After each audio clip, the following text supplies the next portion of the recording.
Bienvenidos a Calamares a la Romana, donde la historia antigua cobra vida en cada programa. Pues sí, salhuete, bienvenidos, como dice esta voz femenina de la entrada, que siempre nos invita a acceder a la historia antigua, a nuestro periodo predilecto, a nuestro periodo calamar, que ya sabemos que os encanta, y hoy os traemos un contenido, bueno, que vais a alucinar. Vais a alucinar porque hemos sacado un tema que decís, ¿pero ya hacían esto los romanos? Pues claro, ya lo hacían los romanos, y otros también, no solo los romanos. Pero antes de entrar en materia, como no, voy a presentar aquí al encargado de los Frumentari. Hoy ya ha pasado de Aquilifer a jefe de los Frumentari. ¿Qué tal? Pues bien hallados todos los calamares que nos escuchen. ¿Qué te iba a decir? Yo soy evidentemente como dictador, soy el jefe de los Frumentari, pero me has puesto a dos extractores y no me fío mucho de ellos. No sé si me explico. Estos escoltas no me fío mucho. A ver, igual no has sido tú y has sido algún miembro del Senado. Cuidado con ellos, ¿eh?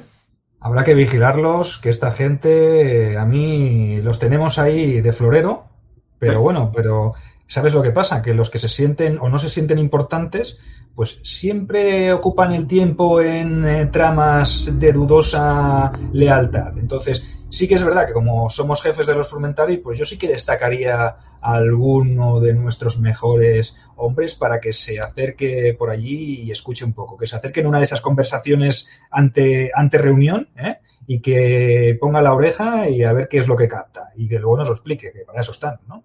Sí, vamos a hablar de Augusto en este programa. Yo creo que podríamos hacer lo mismo que Augusto. Poner dos Frumentari de estos en hospedaje en la casa de cada uno de los senadores, poquitín, para que estén a gusto los hombres de un lado y que sean cautos los del otro lado. Que se sientan acompañados. Sí. Y sí, hoy vamos a hablar de un tema muy interesante, muy divertido, muy actual, podéis pensar, pero no, ya os lo hemos dicho, que todo estaba inventado en el siglo XX y en el siglo XVIII. Los romanos ya habían inventado todo esto porque se encargaron de crear una red de inteligencia militar, de espionaje, pero no solo de inteligencia, como hablaremos, sino también de contrainteligencia.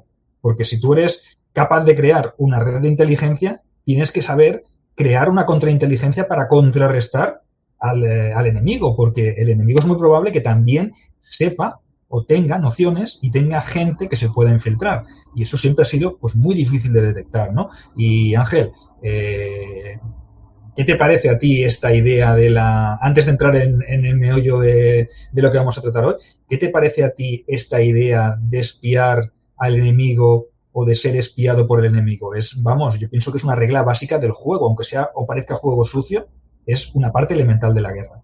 Los movimientos del enemigo son básicos, ¿no? Como has dicho tú, hay que tener en cuenta que es lógico que cuando hay movimiento de un ejército, pues vayan por delante unos cuantos hombres para observar el camino y evitar poquitín los campos de batalla o las sorpresas o las emboscadas, ¿no? Pero lo que Roma hizo no fue eso, fue un paso más allá. O sea, esto es lo lógico. Se mueve el enemigo, pues mando a mis hombres a ver lo que hace el enemigo. Pero es que lo de Roma es un paso más allá.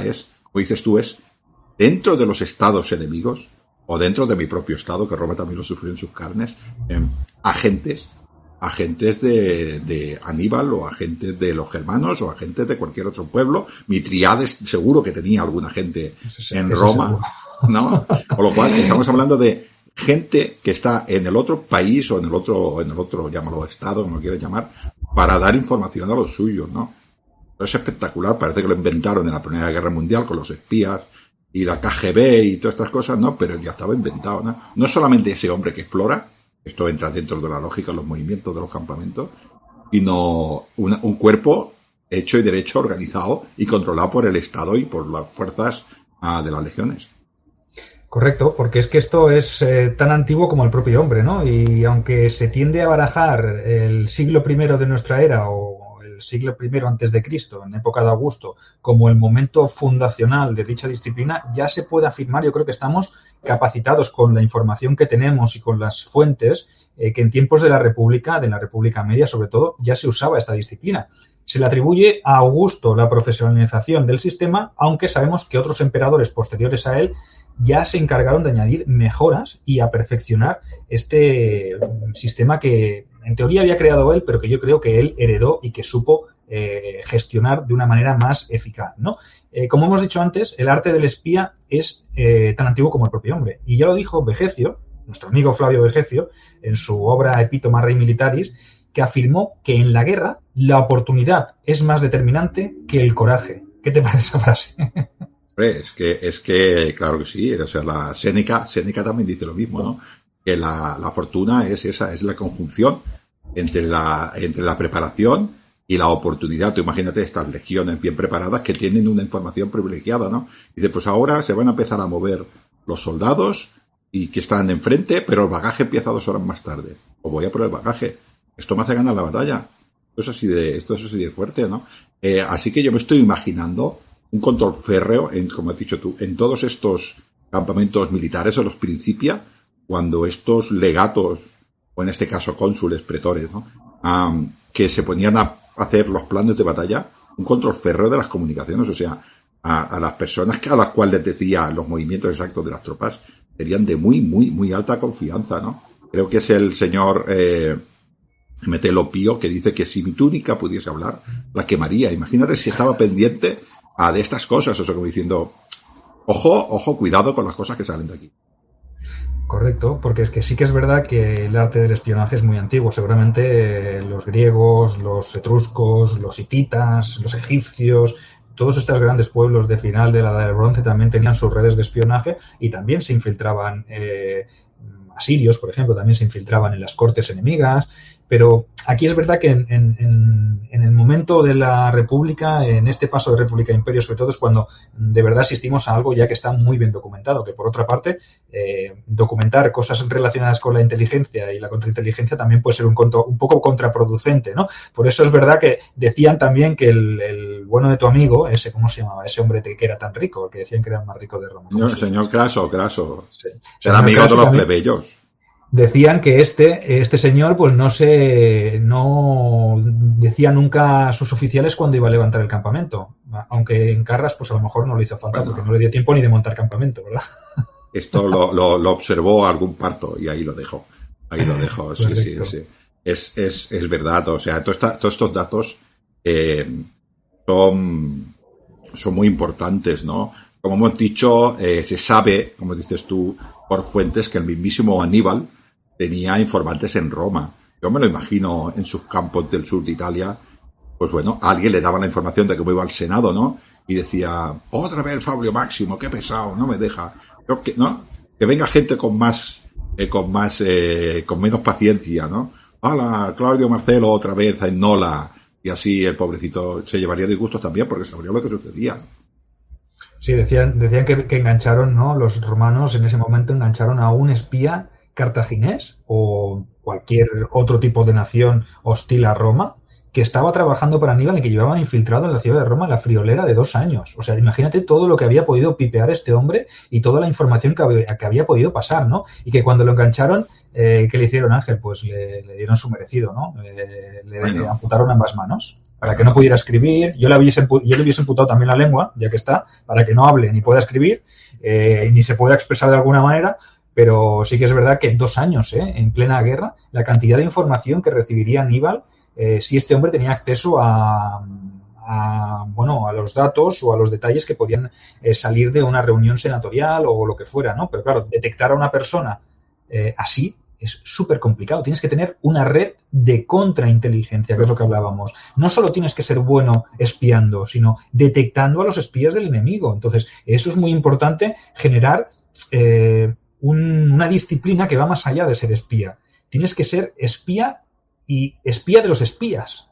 O sea, tienes que ser rizar el rizo. Entonces, esto es muy importante, ¿no? ¿Y qué más? Y con la República, que ya casi a finales de la República, en época de César, pues remitiéndonos a sus comentarios como fuente principal, tenemos información más precisa que detalla cómo se procesaba los datos que se obtenían de esta manera, ¿no? Él hace mención a una unidad, a un tipo de unidad que ha comentado Ángel antes, que se llama exploradores, y que parece ser que nos los describe como una unidad que se movía a caballo, y estos jinetes tenían la función de seguir al enemigo desde la distancia, ir pasando información a los suyos, cosa que, por otro lado, pues también lo ha dicho Ángel antes, ¿no? Que es muy evidente que tener o disponer de cuerpos de exploradores, en este caso exploradores, era lo esencial si no querías dar palos de ciego. En cualquier movimiento táctico, antes de plantar una batalla o antes de plantear dónde hago un campamento o dónde hago que mis tropas pasen, pues lo más esencial es conocer el terreno por el cual te desplazas. Entonces, estas avanzadillas,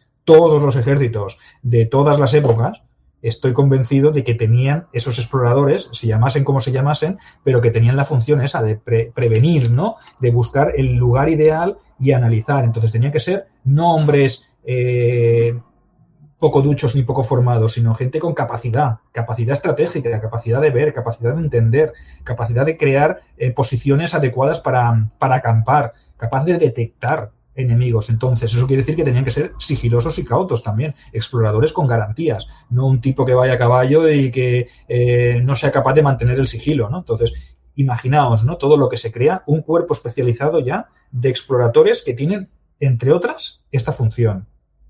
Genial. Sí, es espectacular. Luego, como estos exploradores, o como los llamaran en aquella época, porque no eran regulares, seguramente cada gran familia romana o cada gran general pues tenía los suyos, ¿no? Estos va, claro, conforme como Augusto hace un sistema, dijéramos, más centralizado, ya dijéramos de una manera estandariza, hace estándar el hecho de que cómo van a mandarme estos mensajes estos hombres. Parece una tontería, pero vamos a aprovechar la infraestructura que tenemos en Roma para que estos mensajes nos lleguen de una manera regular. Claro, cuando tenemos al cónsul o tenemos al procónsul, estamos hablando de la República, final de la República, es el máximo responsable de ese ejército. Luego, por ejemplo, en la Capadocia, hacia el reino de Ponto, pues tenemos otro ejército totalmente diferente de este, ¿no? Y si va, por ejemplo, aquí contra Sertorio, tenemos un ejército. Si vamos contra los galos, tenemos diferentes ejércitos porque tenemos diferentes intereses y somos diferentes pretores, cónsules y tal, ¿no? Pero cuando ya centralizamos el Estado y todo lo tiene un hombre, este cuerpo cambia, muta. Y pues se nos hace ya de una manera regular, y quizás las personas que nos oyen no son conscientes o no han pensado muchas veces lo importante de las vías romanas para estas cosas. Estamos hablando de que la información importante tenía que llegar a Augusto, porque él era el comandante en jefe de todos los ejércitos. En ese momento, luego los demás, ¿no? Pues estas mansiones cada 30 kilómetros, estas mulationes, estos intercambios de caballos cada 10 kilómetros una, esto hacía que estos mensajes llegaran rapidísimo al que le tocaba, ¿no? Y esto ya es un cuerpo específico. Creo que tú has puesto en el guión hasta como si fuera el Pony Express. Sí, correcto. Lo que era el Cursus Publicus, que es la red de postal, lo que se hacía a través de la mensajería, como bien ha dicho Ángel antes de que existiera este Cursus Publicus gestionado por el Estado, por la propia Roma, por el elemento principal, en este caso Augusto, pues existía la mensajería privada, ¿no? Pero claro, la mensajería privada era de dudosa lealtad y podía ser interceptada, etcétera, etcétera. No había profesionalización, ¿no? Entonces, en el momento que tú estableces este cuerpo de exploradores o ya de los especuladores, que sería esa evolución, ¿no? Esos específicos que ya están trabajando para ti, pues lo que estás generando es que utilicen el mismo correo postal del Estado, el Cursus Publicus, al estilo Pony Express, acordaros, ¿no? De ese Pony Express en Estados Unidos, salvando las distancias y un poco las características, pero más o menos la funcionalidad es la misma, ¿no? Hacer que una red estatal de comunicación postal pues sirva para transportar mensajes importantes, porque sabemos que todo está comunicado. La red oficial comunica todo y existe, como ha dicho Ángel, una capacidad para transportar mensajes, para hacer refresco de caballos, con las posadas, con las mutaciones, todo. O sea que todo está bien establecido. Entonces hay que profesionalizarlo. Eso es lo que hace Augusto en este caso.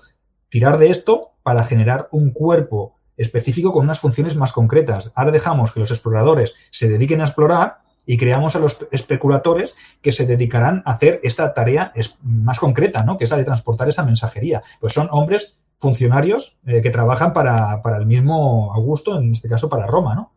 Bueno, digo, es que Roma es Augusto, porque vamos a engañar. Augusto, Roma somos nosotros y después Augusto. Así, Correcto. este es el orden. Primero los dictadores y luego Augusto. Y no Porque lo entiende. nosotros que vamos, en el tiempo que somos, ¿antes que Augusto o después? Nosotros somos seculum seculurum. Nosotros somos eternos. Sí, yo lo veo así, quizás estoy equivocado, ¿no? Como dices, es muy interesante este tema. Luego las legiones, un poco más adelante, se dan cuenta de que tienen que tener su propio cuerpo, ¿no? Que son los famosos frumentari. Yo interpreto, todo esto, claro, es muy complicado, porque como dices tú, estamos hablando del servicio secreto de la legión, y claro, muy público no es. Pero yo por lo que interpreto, los frumentares eran el servicio secreto de las legiones, de cada legión que había en cada lugar. Sin embargo, los especuladores eran más bien del Estado. Bueno, del Estado, del emperador. El Estado es un poco... Yo creo que este cuerpo de frumentari lo crea Domiciano, pues seguramente por la paranoia que tenía él mismo, que a lo mejor no se fiaba de esos especuladores que formaban parte del aparato estatal, y lo que crea es estos frumentari que pasan a depender un poco de las legiones y que las legiones le sirven a él, ¿no? Entonces es como privatizar un poco un servicio público, ¿no? Y ya le rinden cuentas directamente a él, que a lo mejor Augusto decía, mira, con los especuladores ya me vale, que me hagan gestiones, que den debida cuenta a sus legados, a tal. Entonces, aquí Domiciano, dentro de su paranoia, pues él crea estos frumentari, pues y ahí ya se quedan, claro, porque ya que están creados, los vamos a aprovechar. Todos los emperadores que vendrán después, a lo mejor se dan cuenta de que tener también espías dentro de la legión les permite tener acceso a información interna de la legión, porque tú cuenta que, por ejemplo, el propio Domiciano, cuando la revuelta de Saturnino, allí en el Rin, no, en el Danubio, perdón. El Castro Vetera. No, en el Rin, sí,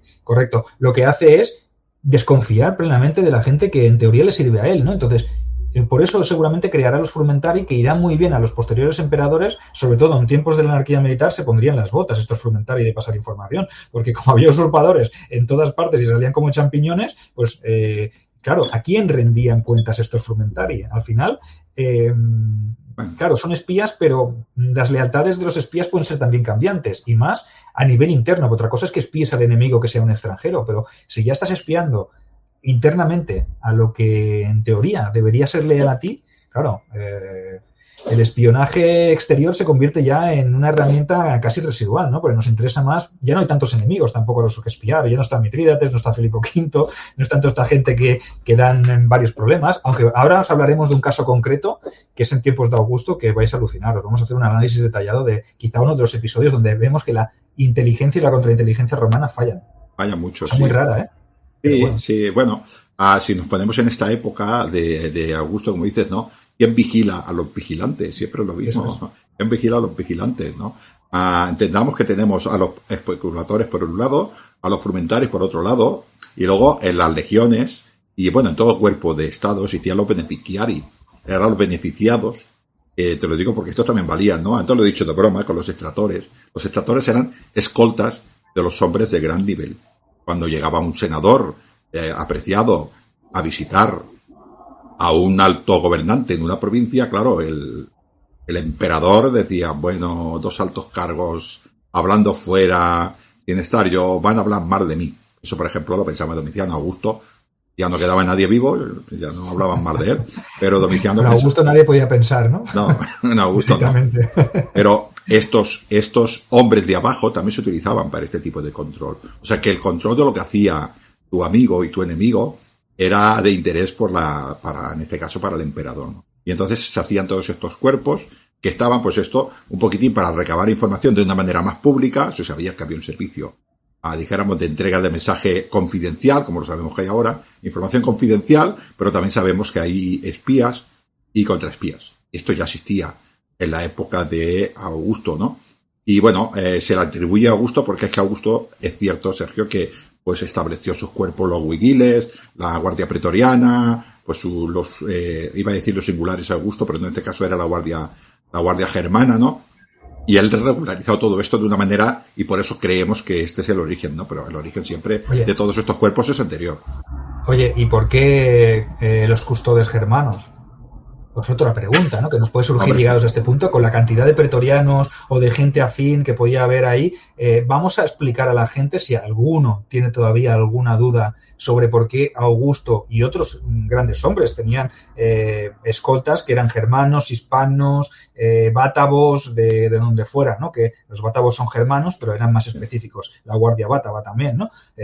¿Por qué se servían de estos cuerpos o estas guardias de corps extranjeras? Yo, desde mi ignorancia, ya sabes, mi ignorancia supina, diría que fiarse de un romano en aquella época era peligroso. Entonces era mejor pues tener a personas con otros intereses, como por ejemplo el propio dinero.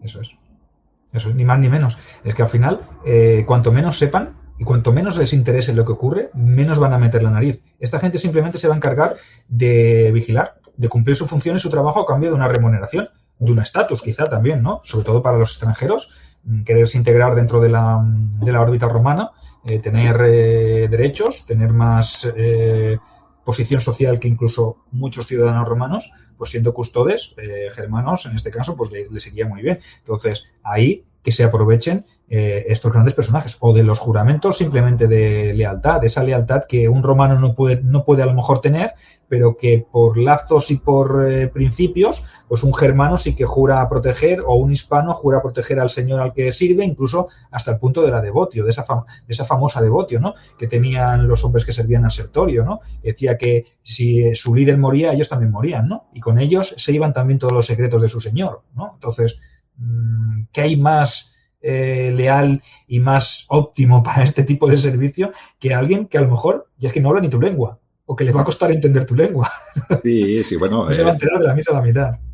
Es famosa la guardia hispana de César con la devotio, y los bátavos que, como vinimos hasta el año 9, sirvieron al señor Augusto, ¿no? Y es sencillamente por eso, porque ellos iban por dinero. En el caso de los hispanos era por la devotio y seguramente también por dinero, porque ellos eran mercenarios, ¿no? Pero fiarse de un romano a finales de la República era complicado. Sí que es verdad que en la época de Augusto ya estaban todos muertos, entre los que mató Marco Antonio y los que mató él, o se murieron solos, quién sabe. También las muertes ocurren también por casualidad, que siempre van al mismo bando, que es el de Augusto, pero ¿qué le vamos a hacer, no? Pero sí, y muchos emperadores, mucho más adelante, existiendo los pretorianos, que era lo que dijéramos que lo guardaban en el Palatium, la guardia más próxima a los emperadores no solían ser pretorianos, solían ser singulares, solían ser, por ejemplo, auxiliares de las legiones, de cuerpos de auxiliares de caballería. Pues estos eran los que iban allí para el que estaba más cerca, dijéramos, del emperador, ¿no? Porque no se fiaba del otro romano, porque claro, buena experiencia había, tampoco, o sea, no te falta nada más que mirar la historia. Se conocían entre ellos también, sí. O sea, que al final, yo me imagino ahí al romano de turno diciendo, pues si yo también lo traicionaría, pues él me va a traicionar, ¿no? Claro, sí. Claro. Vamos a hablar a este hombre que a ti te gusta tanto, Sergio, que ni frumentari, ni especuladores, ni exploradores, ni nada. Este hombre el caso más claro del fracaso del espionaje, pero no, quizá no del espionaje tanto, sino del cómo interpretar la información, ¿no? De la veracidad de la información, o de no contrastarla, ¿no? Porque al final no deja de ser un error de contraste, ¿no? Bueno, soberbia, confianza. Sí, también. Tener tanta fe o estar tan ciego que no querer darte cuenta de las evidencias que se te presentan, ¿no? No sé, sí. Vamos a hablar de él, ¿no? Que pronuncias tú su nombre o lo pronuncio yo, porque es que a mí cada vez que lo pronuncio me entra como un malestar y un... Al señor Ángel Portillo siempre el sufrimiento, ¿no? Tengo que hablar de Sapor y tengo que hablar de Publio Quintirus Varus. Ojo también, qué desgracia. Todo me toca a mí, ¿eh? Pues sí, este hombre, dicen que él era feliz, robando todo lo que podía en esa provincia. Estaba harto de oro. Había un germano que decía, yo soy pobre, solo tengo una cabra y después me la llevo. Y así se ve que los germanos se enfadaron un poco. Arminio estaba por allí. También es cierto, Sergio, que Arminio había sido recomendado directamente por Augusto, o sea que en principio era un hombre de confianza. Pero bueno, la cosa es que Augusto cometa ese error, que sea quizá en parte responsable de no haber sido capaz de detectarlo, que a lo mejor él tenía otras cosas que hacer, pero le pasa ahí a un hombre de confianza que luego lo traiciona y luego se lava las manos, ¿no? Sí, y luego, Quinto Var, ¿dónde están? Publio Quintilio Var, ¿dónde están mis legiones? Y yo no me he equivocado, ¿verdad? A la hora de tomar la decisión. ¿Quién se lo va a cuestionar? hay que entender la época de Augusto, porque podemos hablar, si quieres, algún día, sobre la guerra de Panonia y de Iliria. Ahí estaba la creme de la creme del ejército romano. Yo creo que esto era lo que le preocupaba a Augusto. Entonces dijo, bueno, llévate a este hombre, Arminio, que es un hombre que hasta entonces, y su hermano, Flavus, habían sido fieles a Roma. Llévate a este hombre, que este hombre te va a llevar bien. Además, como necesitas tropas auxiliares germanas, pues él entiende de germanos, es querusco, y te va a echar una mano. Y bueno, parece ser que al principio pues hubo un buen entendimiento, 2 o 3 añitos que tuvo por allí con él, pues hubo un buen entendimiento. Algo haría Varo que lo hizo enfadar, o yo qué sé, o sea, lo vio loco Arminio, no sé, tampoco lo sabemos muy bien qué sucedió. La cosa es que Arminio, pues bueno, le dio una buena paliza, ¿no? Pero el hecho es que lo que nos explican Tácito y Dion y esta gente nos dice que la cosa estaba clara, o sea, que le avisaban. Pero claro, le recomendaron, hay una rebelión, hay una posible rebelión, la red de espionaje funcionaba, dio la información. Es decir, a Varo, cuando levanta el campamento y se va para los castra invernales, ¿vale? Él tiene una información ya, entonces él moviliza las 17, 18 y 19 legiones, las pone en marcha sabiendo que hay indicios suficientes como para que haya un levantamiento por parte de los germanos porque están descontentos, porque es que lo vería él también con lo que hacía, o sea, sería de tontos. Yo me imagino ahí todos diciéndole, Varo, tío, ¿quieres decir que vale la pena ponerse en marcha ahora? Es que yo no me fiaría porque la situación está muy calentita, nos están llegando informes, los especuladores no se llega a esta información, no será para tanto. ¿Quieres decir que está así? No, lo importante es llegar al Castra Invernalia, ¿no? Llegar allí pero dice, a lo mejor no es recomendable en este momento, sería mejor quedarnos aquí, solucionar lo que yo creo que no sospecharía, ahí sí que pongo un poco la mano en el fuego, pongo tu mano en el fuego. Gracias. A favor de Varo, es decir, en confiar en Arminio, ¿no? Era imposible percatarse de que este señor, con ese currículum de lealtad que tenía, recomendado por Augusto y hombre de confianza también de Varo, porque llevaba tiempo con él, ¿no? Entonces, era imposible prever que estuviera en el ajo. Yo ahí puedo decir, vale, eso te lo compro, ¿vale?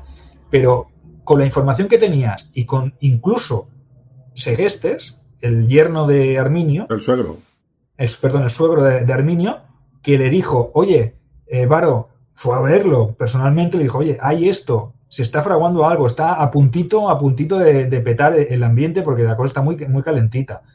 Y él dijo, este me lo está diciendo porque se quiere hacer con el poder. ¿Cómo no lo puedes ver? ¿Cómo tomas esa decisión? Entonces, ¿cuáles son los factores que entran ahí? Sí, bueno, la mujer creo que se llamaba Tusgelda o algo así, ¿no? Sí. Hay que tener en cuenta que parece ser que había un lío de faldas. Se ve que Segestes había prometido a su hija con otro y Arminio dijo, para mí. Y ahí había ese lío de faldas. Entonces lo que pensó Varo, quizás, especular, es que, a ver, tú estás hablando más de Arminio, que es un fiel general romano, por este lío de faldas. No me vengas con problemas familiares, que somos romanos, ¿no? Y el movimiento de Varo yo creo que es confianza.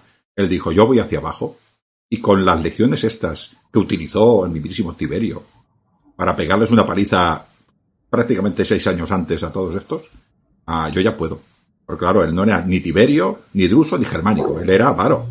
Por lo cual, bueno, es cierto lo que dices, Sergio, de Arminio, pero quizás 2 días antes. El día de antes ya tenía que haberse dado cuenta. Y tampoco se dio cuenta. Pero entonces me da la sensación como que o bien él o bien su Estado Mayor tampoco conocía el entramado de esas tribus germanas. Me da la sensación como que sí que está muy bien que tú estés allí, que estés saqueando, que estés robando cabras y que estés haciendo lo que quieras, pero que no seas capaz de detectar cómo funciona la sociedad germana, pues deja mucho que desear, ¿no? Entonces, hay ahí un pequeño fallo, ¿no? No sé si... Sí. Parece que que la red de información te lo está dando, pero tú que estás allí y que llevas tiempo, porque Varo llevaba tiempo en Germania, no es un tío, sí que había venido de otras provincias seguramente más tranquilas y sin tanto movimiento anti-romano, tanta hostilidad, pero claro, los romanos allí es que hicieron auténticas tropelías. Entonces, quizá pensó, pues esto es lo normal, pero no se dio, o no cayó en cuenta de que serían capaces de organizarse de esa manera. Sí, hay varios factores que no podemos entrar porque hablamos de esto, ¿no? El factor de la intendencia es muy importante. Tenían que volver porque a esos hombres había que dotarlos de intendencia. había parte de los hombres que iban con Varo se quedaron en hospedaje en los pueblos germanos aliados. Porque claro, lo que yo decía, somos aliados, van a venir, cuando te vaya van a venir los otros a matarnos, ¿no? El exceso de confianza. Y luego creo que lo he comentado al principio de cuando hemos hablado de Varo, y es que lo mejor, la creme de la creme del ejército romano estaba en la guerra tan bestia de Iliria y Panonia. Y con eso seguramente muchos de los hombres que conocían, porque prácticamente todo el ejército estaba allí, creo que había cerca de 12 legiones con Germánico y con Tiberio, ¿no? Con lo cual, pues allí quedó un estado mayor, entre comillas, probablemente no serían los más avispados, o no serían como mínimo los más veteranos, y Arminio yo creo que era el hombre que confiaba a Augusto, por eso dice que luego se daba las manos, ¿no? Para un poquitín poder, pues un poquitín hablar con estos jefes germanos, porque él entendía que Arminio era Querusco y tendrían que entender cómo iban, ¿no? Pero Varo, como dices tú, Varo no entendía cómo funcionaba y no fue capaz de ver que se estaba gestando ni él ni los hombres que iban por abajo dijéramos, de origen germano total. Y sin embargo Arminio sí que sabía cómo funcionaba su pueblo y por eso pudo hacer esa alianza tan grande, ¿no? Pero como yo te digo, la primera vez cuando ya van las primeras tropas de romanos, dijéramos, hacia Teutoburgo, hacia donde se pensaba que estaba el levantamiento, estos primeros hombres los mata la caballería auxiliar romana. Y Arminio llega allí, Varo llega allí y no se lo acaba de querer tampoco. Dice, pero que los han matado los nuestros. Los soldados ya que saben lo que es un arma, y sin embargo él siguió entrando en el bosque de Teutoburgo sin decir, no, Arminio no me puede traicionar. Tú imagínate, vamos a poner un extracto de lo que decían los que iban a los poblados germanos, porque también a lo mejor no os lo creéis que esto es real, pero esto es un documento verídico. A ver si sale bien, que yo no sé dónde lo tengo, pero a ver.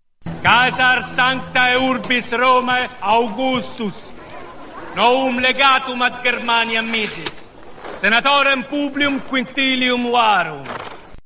Esto es lo que decían cuando iban ahí a recaudar cabras y a recaudar impuestos. Venían ahí con todo el morro del mundo, le soltaban eso a la gente y le robaban. Pues es normal que al final, por mucho que tú creas que la situación está controlada, pues que exista un malestar. Si tú tienes gente que está infiltrada, pues para eso estaban los exploradores y los especuladores, gente que se mezclaba con esa población, pues tienes una información de primera mano, que tienes un malestar, tienes una sensación y una información que te está llegando. Entonces, que primero no conoces lo que está pasando realmente. Después, ¿qué es lo que te hace fracasar también? Puede ser un error también de los agentes que nos han infiltrado bien o que han...